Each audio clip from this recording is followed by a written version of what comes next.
Ladies and gentlemen, boys and girls, look, man, I just had this crazy sleep paralysis experience last night. I had to come straight to y'all and share this with y'all because it was some wild shit. So, if you've ever had sleep paralysis, you could probably relate to this story. And I think it's just something that we should talk about more because people just don't talk about this shit. So, I want to put this out in the open. It's going to be a story time. So, sit back, relax, get your popcorn, get your snacks. We're going to talk about this because I want to basically share why I believed it happened to me because now I'm conscious enough that when sleep paralysis happens or anything spiritual happens, I can detect what led up to the event. Do you know what I'm saying?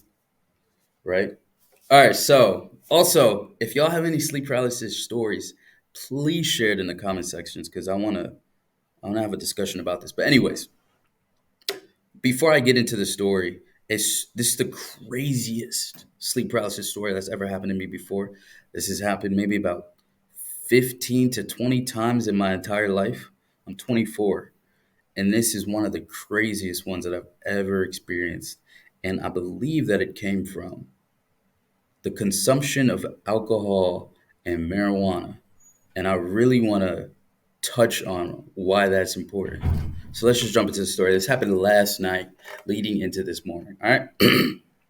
So basically, last night before I went to sleep, I had some wine, took an edible, and I was chilling.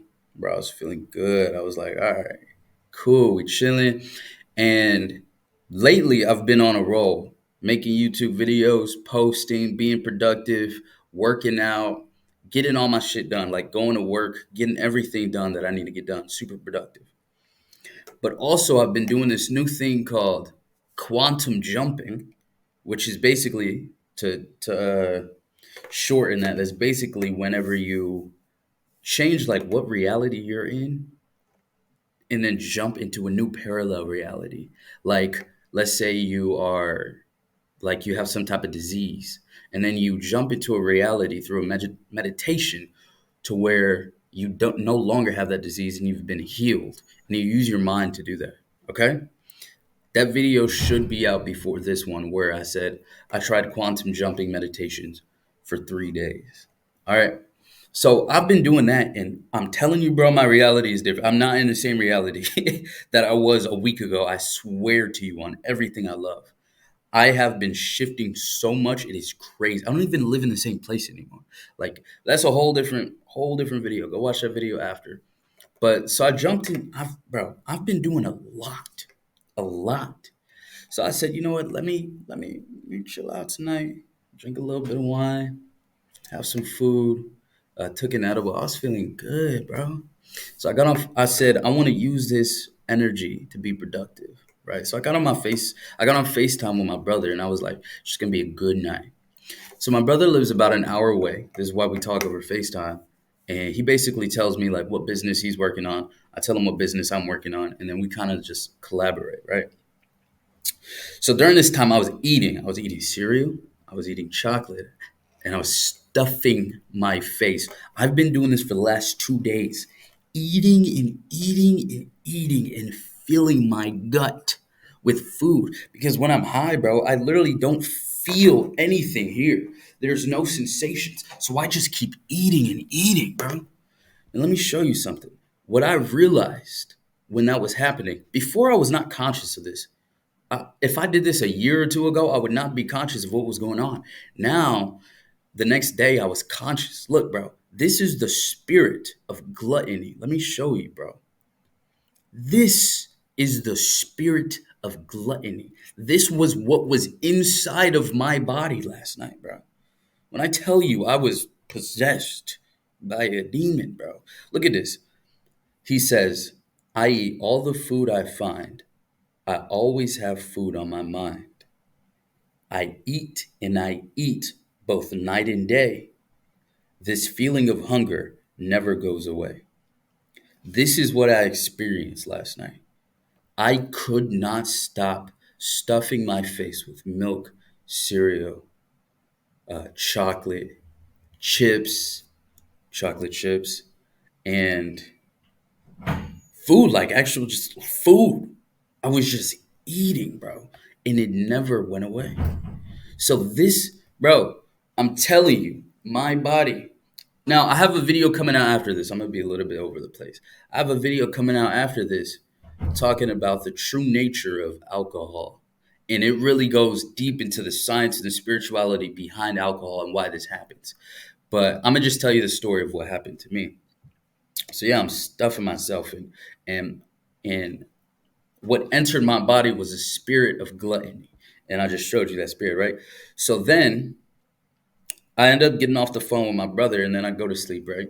So this morning, and I couldn't sleep all night. So I'm waking up. This was last night. I'm waking up at 3 o'clock, woke up at 5 o'clock, and I try to go back to sleep, right? I go back to sleep at 5 a.m. And then as I'm awaking, I entered into a state of sleep paralysis, right? And it was deep. It was so deep because I felt so aware. And this is normal, but I felt like I was like, I'm awake right now. Why can't I move? And it was sleep paralysis, right? And I was stuck in this paralysis and it was vivid. And I was stuck for so long. This was the longest sleep paralysis I have ever had. I literally thought after like 5, 6, 7 minutes, I'm like, I'm never leaving, bro. It's usually like 30 seconds, bro. It was 7 minutes. Imagine your sleep paralysis being 14 times longer, 14,000% longer than a normal sleep paralysis session. 14,000%. Imagine if your bank account 14x, right? Imagine if you got $100 in your bank account right now. 14x is $14,000. So I was stuck in sleep paralysis 14 times longer than any sleep paralysis I've ever been in. I literally was like, in my head, I was like, I'm never leaving, bro. I've had meditations where I literally set timers every time I meditate because I'm afraid that I'll be stuck inside of that spiritual world that I go to. So I always set timers, or the girl that I'm living with or sleeping with, I'll tell her about it so she can wake me up. I didn't have any of that. I was on my own, bro. I was like, I'm fucked. I've been here for so long. Anyways, moving on. So during this sleep paralysis, I was laying in bed and I can see my room, right? And then I see my cousin come up the stairs, right? And he comes into the room and he looks on the side of my bed and he starts laughing. He seen that I had alcohol next to my bed and a giant pile of empty candy wrappers scattered across the floor. I felt shame and embarrassment. Now, the reason why I highlighted these emotions is because these are low on the levels of consciousness. The levels of consciousness are at the bottom is like shame, guilt, fear, anxiety, and then at the top is like love, joy, and peace. That's going to be important in a second, right? So I felt shame and embarrassment because he's seen my sins, right?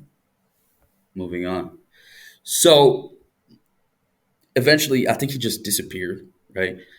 And I'm just laying there. I'm by myself. I'm trying to get him to wake me up. He doesn't hear me or see me or anything. And then he's just like, I don't know, he wasn't there anymore. So I'm just laying there and I'm like, what? How do I get out of this? Why am I here right now? What is going on? And eventually I just give up because this is the longest sleep paralysis I've ever been in, bro. The longest. So I'm like, I'm stuck.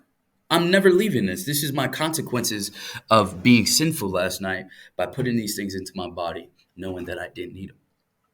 So I accepted defeat, or I accepted being stuck. This is my punishment. This was my hell. This was my purgatory. And something just told me to look up at the stairwell again. And I looked up and I seen a woman, bro. She scared the fuck out of me. I seen this woman right here. Boom. I just drew her, right? So this right here is like my little stairwell. You come over here and then you enter the room, right? So I look, I just see this face. I said, oh shit, bro. Who are you? So I look and it startled me. And we had a conversation, right? So I met the angel that cleansed me in love. So I look over the stairwell, I see a woman. She startled me, and we start speaking to each other telepathically, right?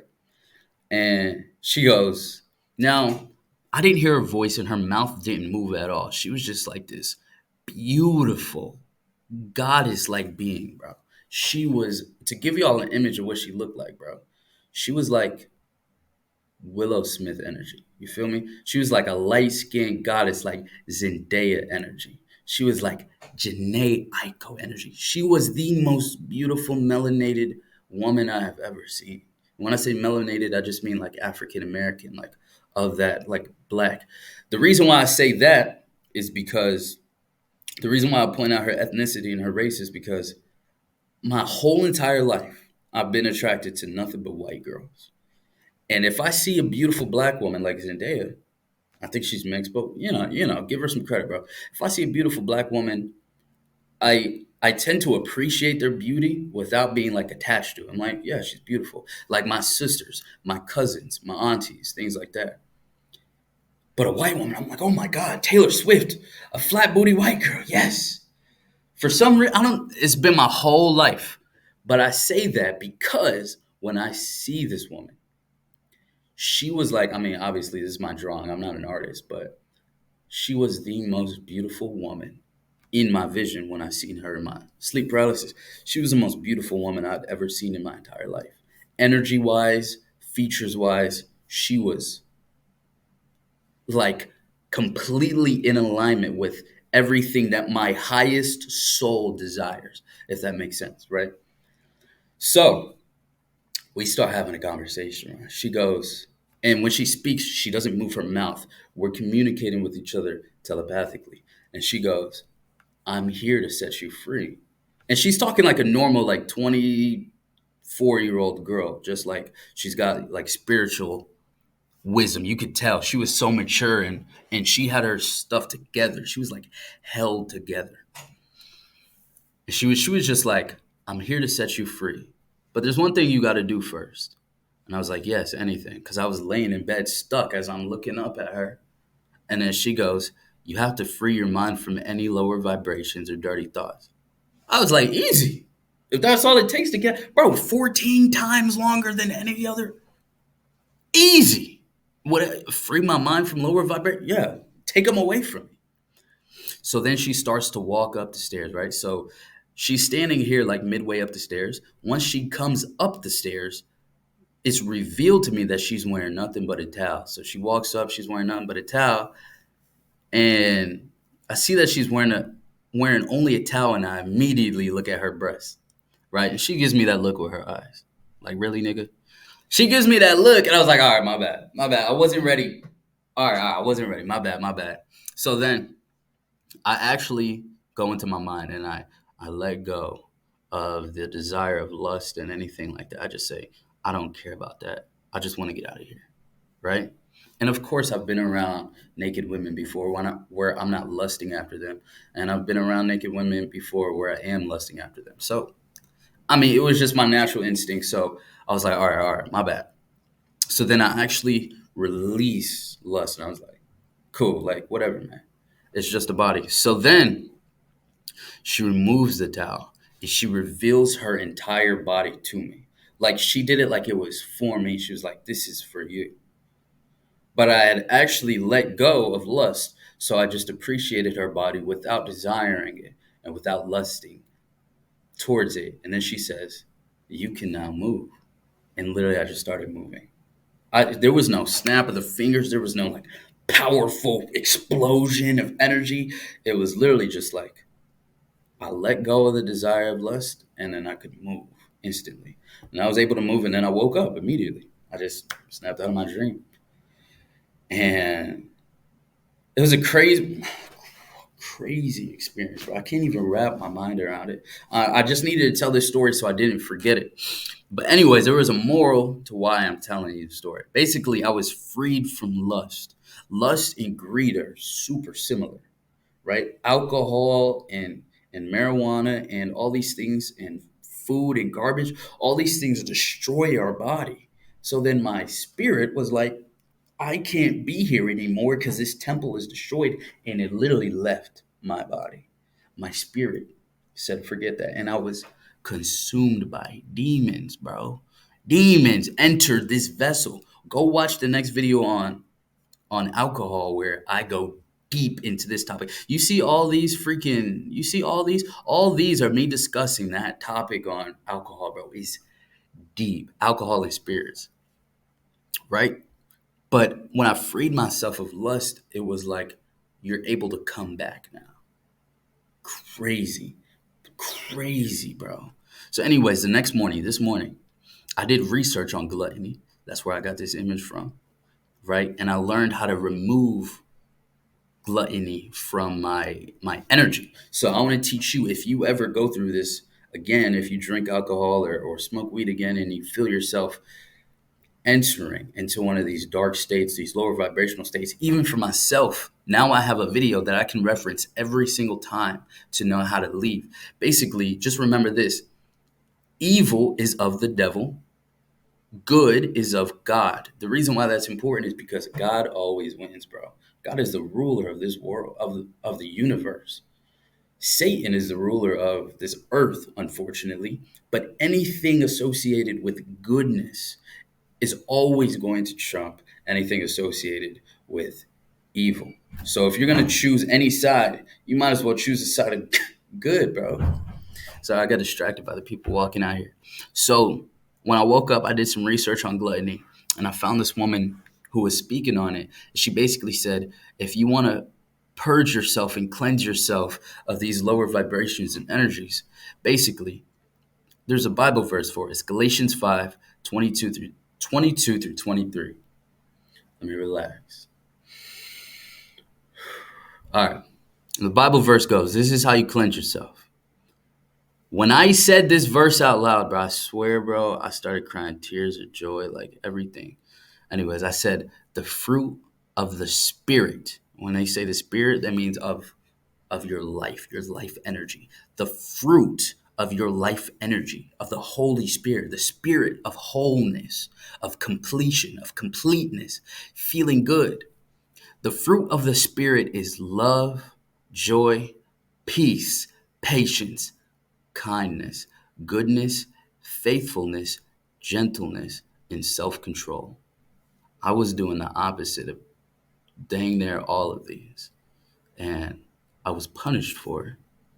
When I woke up, I allowed myself to feel love for myself in my body, in my temple. I allowed myself to feel peace. I allowed myself to feel patience. And I realized all that work that I was doing leading up to this event was me not being patient with myself, with God and the universe and my goals and everything. I need it quick. I need it fast. I need it quick. You can watch my video on how to manifest everything you desire, or something with the Holy Spirit and how to manifest everything you desire. When you manifest from the ego, you need it quick. When you manifest from goodness and God, you have that patience. And when I allowed myself to feel that this morning, bro, I just felt so good. I literally cried tears of joy. Right? There's no law against such things. There are laws against violence, bro. And alcohol makes people violent. There are laws against all these lower vibrational things that happen when you get crazy drunk. Imagine, right? There are no laws against love, joy, peace, patience. All right. Right. So when I said this out loud and I just meditated on this verse, I felt pure. I felt cleansed. I felt tears of joy. I felt freedom. I felt release. I felt all these healing sensations in my body. So the point of this was alcohol allows entities to take over your body. This is showing you how to cast those demons out and feel better. For the first time in my life, I got visited by an angel and my sleep paralysis rather than a demon. People always have stories. I even have stories of demons visiting me, but this time I was visited by an angel, and it was a beautiful thing. So I hope this story shines some light on sleep paralysis, on alcohol and marijuana consumption, and consuming too much food, bro. Just too much consumption in general. When you're consuming all that stuff, this is what's happening. And it's not just food, bro. It's anything that you overconsume. Too much TV, too much YouTube, too much pornography, too much video games, too much of anything. And this guy, he says, This feeling of hunger never goes away. You will never be able to satisfy this demon. He is an eater. He will eat everything. All right. So whenever you're feeling gluttony again, just remember this guy and remember that's not you. So the way to starve him is to choose to feel wholeness already. I'm already complete. I don't need anything else. I don't need more money. If God blesses me with more money, awesome. If not, I don't need any more. If God blesses me with more food, awesome. But I don't need any more. I'm already whole enough.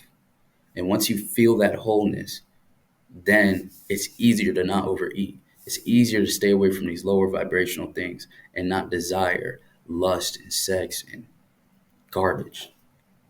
Okay? Comment down below a sleep paralysis story you've had. I know y'all have. Y'all just scared to talk about it, bro. We're going to have open discussions about any spiritual encounters and experiences, bro. 2024 is a year of truth. All right? Peace. I love you.